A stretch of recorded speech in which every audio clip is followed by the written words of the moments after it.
Kita sering diajarkan satu hal sederhana mulai dari dulu.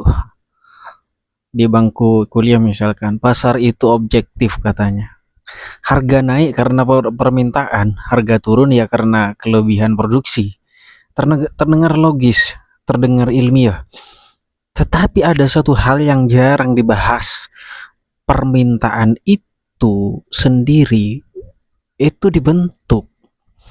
Dalam teori realitas sosial, apa yang dianggap dibutuhkan itu tidak selalu muncul secara alami. Dia dibentuk oleh kebiasaan, percakapan, lingkungan, dan eh, pengulangan.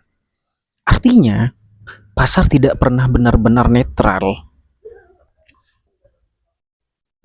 Sekali lagi saya katakan, pasar itu tidak benar-benar netral.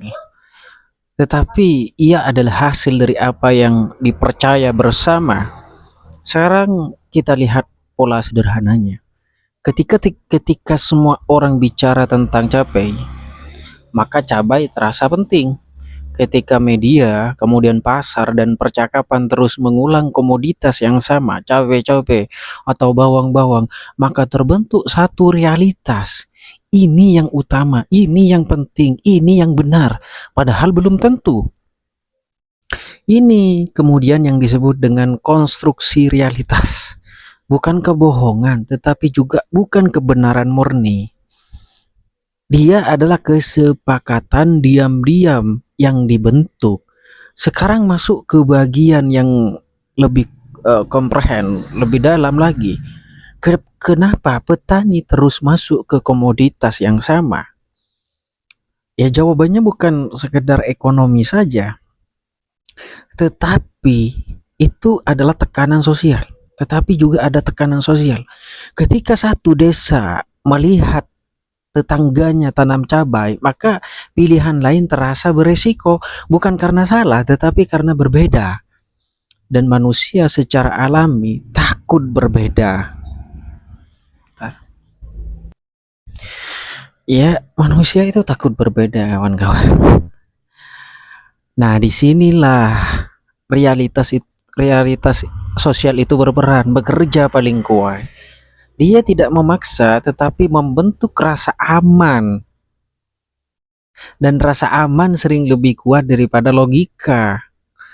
Sekarang tarik ke komoditas lain, misalkan cabai jamu. Secara fungsi dia jelas punya nilai.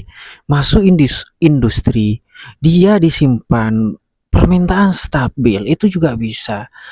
Tapi secara persepsi tadi, ya lemah.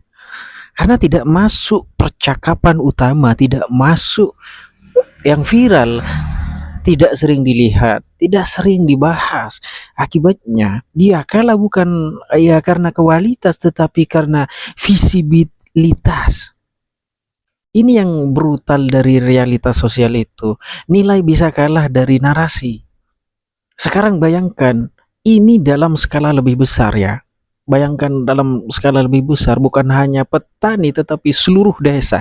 Jika satu desa terus mengulang narasi lama, tanam yang biasa saja, padi terus, tembakau terus misalkan, maka desa itu akan tetap berbeda di lingkaran yang sama. Berbeda di lingkaran yang sama. Tetapi jika narasi mulai berubah, kita fokus ke komoditas herbal, misalkan satu desa fokus ke komoditas herbal lainnya berbeda misalkan, maka perlahan realitas ikut berubah. Ya awalnya ditolak, memang dianggap aneh, diragukan, tapi realitas sosial punya sifat unik. Dia bisa dibentuk ulang, dia bisa dikonstruksi dengan pengulangan, dengan bukti, dengan konsistensi. Dan ketika cukup banyak orang percaya dan sudah jelas buktinya, sesuatu yang dulu tidak terlihat menjadi pusat perhatian baru, kemudian masuk berita viral dan macam-macam. Nah, di titik ini terjadi pergeseran kekuatan. Bukan karena komoditas berubah, tetapi karena cara pandangnya yang berubah, pola pikirnya yang berubah. Dan yang lebih penting, dan yang mengubah cara pandang itu biasanya mendapat keuntungan paling besar, keuntungan yang melimpah. Sekarang kita sampai pada inti yang jarang dibicarakan. Coba kita bedah ya. Yang menentukan nilai bukan hanya fungsi, ingat itu, tetapi posisi dalam realitas sosial.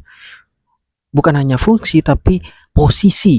Jika sesuatu berada di pusat perhatian, nilainya malah naik. Jika berada di pinggiran, nilainya tertekan.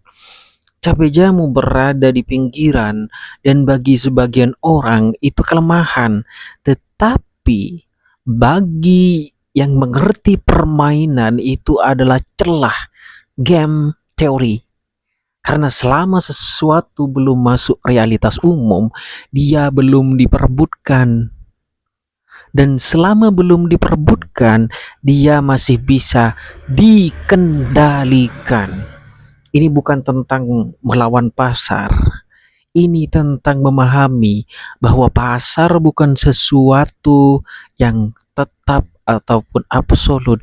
Dia bisa diarahkan, dia bisa dibentuk, dikonstruksi. Dan dalam dunia yang dipenuhi orang yang hanya ikut arus, yang memahami cara membentuk arus, tidak hanya ikut bermain, mereka menentukan permainan itu sendiri. Demikian.